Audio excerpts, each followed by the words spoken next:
G'day guys, Tim here from Buying Highlands with a property market update.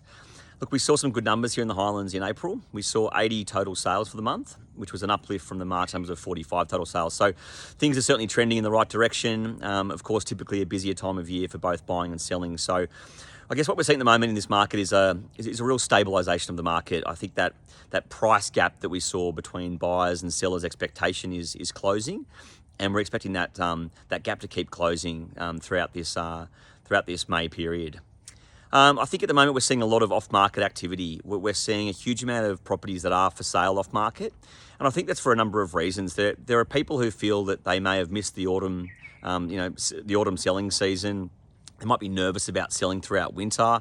That they might be doing some work to their property, or they're perhaps waiting for that sort of spring period before they launch into a full marketing campaign. But I guess what that means is there are a huge amount of properties for sale currently off market, which I guess just adds to the choice that consumers have here if they're buying a property in the Highlands. Because look, as of this morning, there was 574 properties for sale. So you add over 100 properties that are available off market, and you can see the huge amount of choice that people have when searching for a property. So, and look, I think on the ground we're seeing that as well. We had a phone call 2 weeks ago from a local buyer who was keen on buying a property in Mittagong, but they had some reservations about it. Look, they called us. They said, "What do you have available that might be off market?" And I think we've shown that buyer 8 off-market properties in the last 2 weeks. One of which they love and is currently under offer, which is pleasing. So I think, I guess at the moment we are seeing a lot of locals buying local.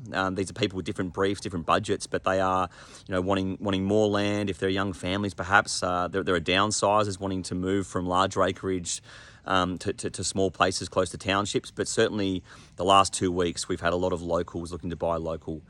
Look, if you're out there searching for a property, all the best with it. All the best for the upcoming weekend, and talk to you soon. Thank you.